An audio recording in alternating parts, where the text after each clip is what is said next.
महाराज इसी प्रिव्रत में आग्निद्र का जन्म हुआ। आग्निद्र, और इसी आग्निद्र में ऋषभ देव जी का जन्म होता है। ऋषभ देव, ऋषभ देव कौन है? जैन संप्रदाय के संप्रवर्तक। ओम नमो अरिहंताणाम, ओम नमो हरिशुद्धाणाम। और इसी ऋषभ देव जी के यहाँ भरत जी का जन्म होता है। भरत, ध्यान से सुनना कथा भाई, कथा निरस है लेकिन कथा में ज्ञान की बात छिपी हुई है। भरत जी हुए।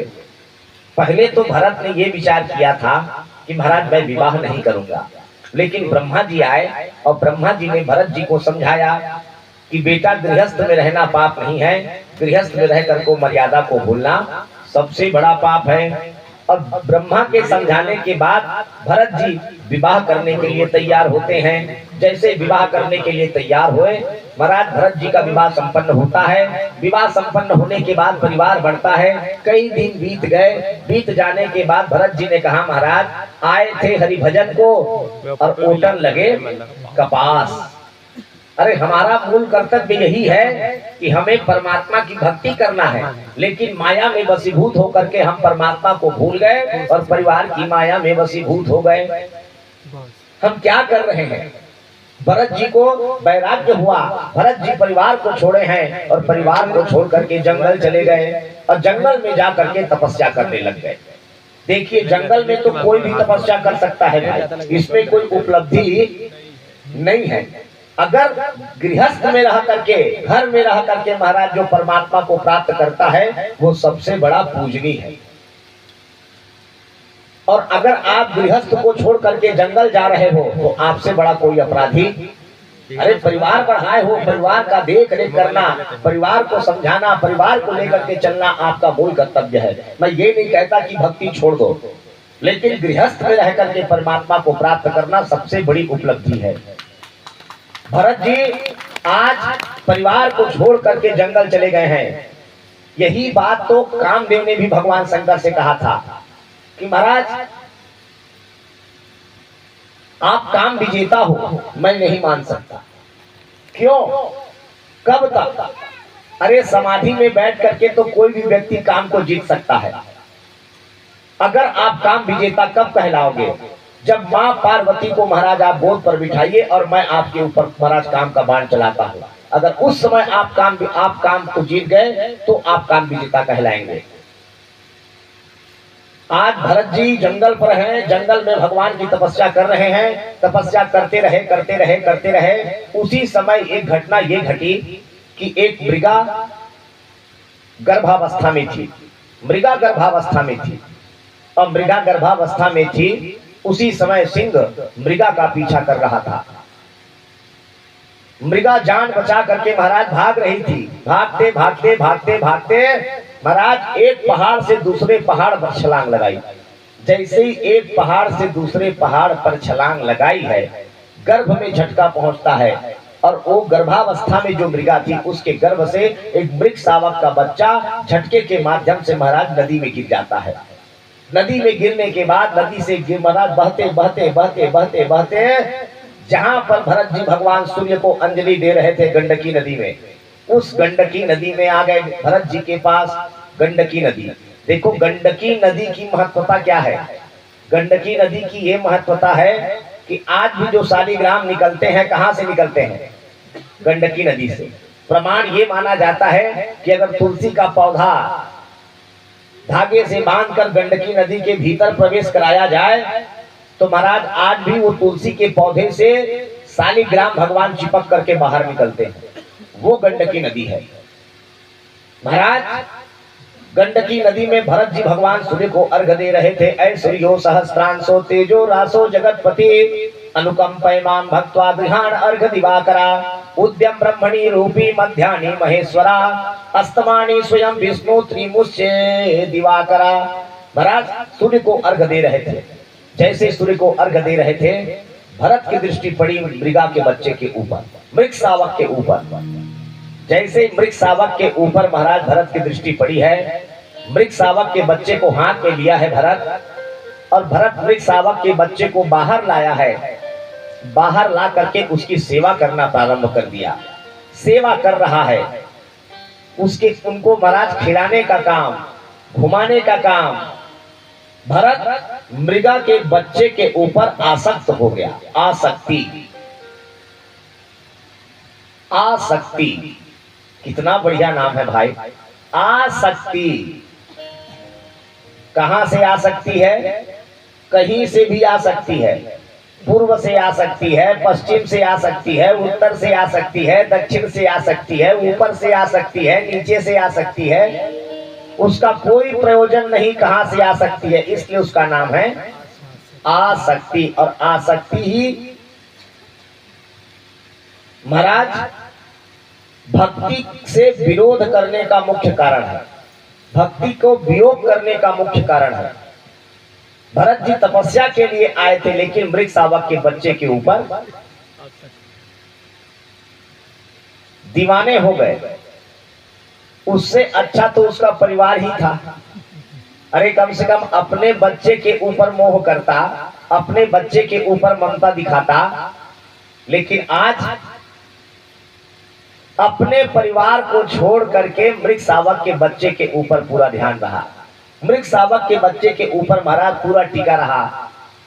इतना पागल हो गया भरत मृग शावक के बच्चे के ऊपर कि महाराज मृग शावक के बच्चे के साथ खाता, उसी के साथ सोता, उसी के साथ स्नान करता। 24 घंटा मृगा का ध्यान रहा, ध्यान रहा। एक दिन घटना ये घटी कि एक बार मृग का झुंड आया है। जैसे मृगा का झुंड आया, उसी मृगा के झुंड में भरत जी का जो मृगा था उस झुंड में जाकर के मिल जाता है। जैसे ही उस झुंड में जाकर के मिला है, भरत जी घटना देख रहे हैं। भरत जी को ये लगा कि ये जितने मृगा आए हैं वो सब के सब फालतू हैं और मेरा मृगा पालतू है। उनको ये लगा कि महाराज ये मेरा मृगा मुझे छोड़ करके जाएगा नहीं।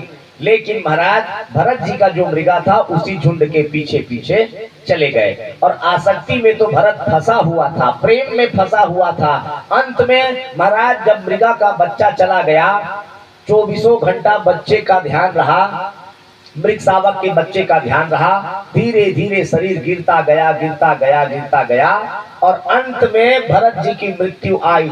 और मृत्यु के समय भरत को मृगा का ध्यान था। मृत्यु के समय भरत को मृगा का ध्यान था, इसलिए मरने के बाद मृगा भरत जी क्या बने? मृगा बन गए। मैंने कल की कथा में भी बताई थी कि अंततो गति यथा मति, अंतिम समय में जो मति होगी वही गति बनेगी। भरत जी को अंतिम समय में मृगा का ध्यान था, इसलिए भरत जी बन गए मृगा। अब मृगा जब बने तो उस जब मृगा के रूप में थे तो महाराज भरत जी को महाराज पूर्व जन्म की बात याद थी कि मैं भरत था, मैं तपस्या करने के लिए परिवार छोड़ करके बाहर निकला। लेकिन महाराज 24 घंटा मृगा का ध्यान रहा, इसलिए मरने के बाद बन गया मृगा। अब ये विचार किया कि मैं मृगा की योनि तो लिया हूं, लेकिन महाराज अब मैं अपने पथ रास्ते से भटकूंगा नहीं। एकादशी के दिन मृगा के रूप में भी महाराज वो भोजन ग्रहण नहीं करता था। सारी मृगा हरी घास खाती थी, तो ये मृगा सूखी घास खाती थी, क्योंकि हरी घास में जीव जंतु होते हैं, कहीं पाप ना चढ़ जाए, कहीं दोष ना लग जाए, इसलिए सूखा घास खाते थे।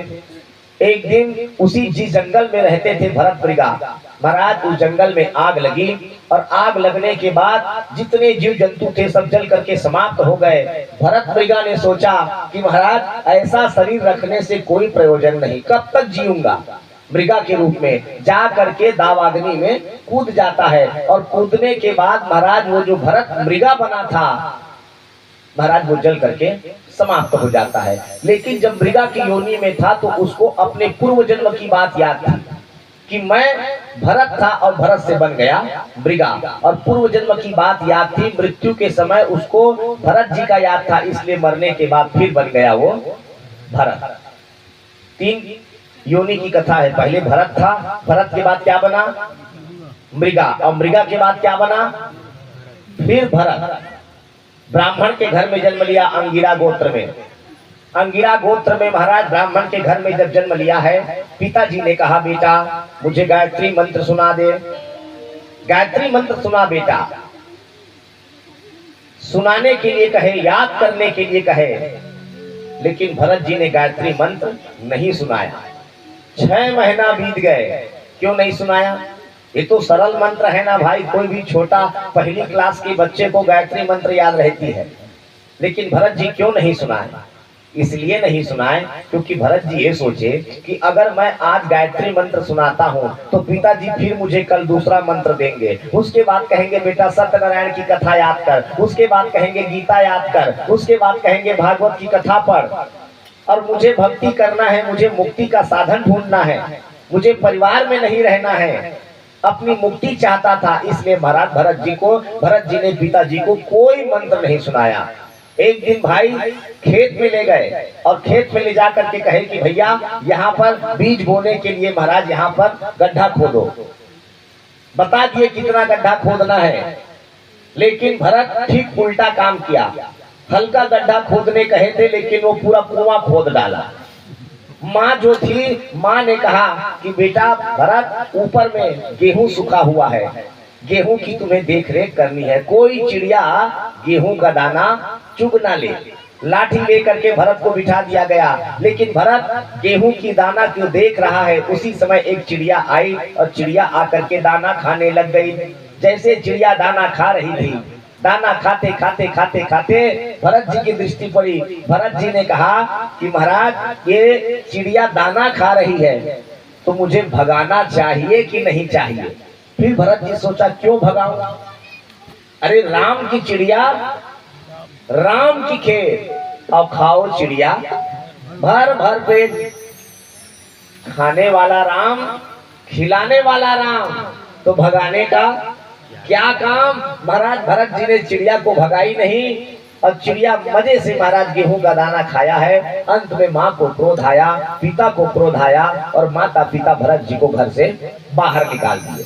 अरे ऐसा उदंड व्यक्ति को यहाँ रहने के लिए कोई जगह नहीं। भरत जी जंगल में घूम रहे हैं। उसी समय भीलों को एक नर बलि की आवश्यकता थी।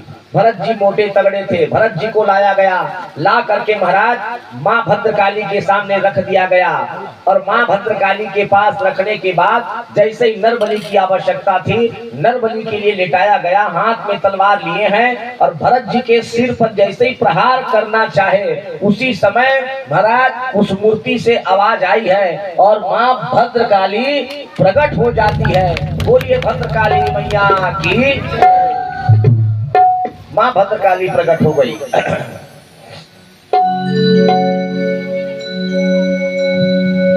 तोला काली कहो,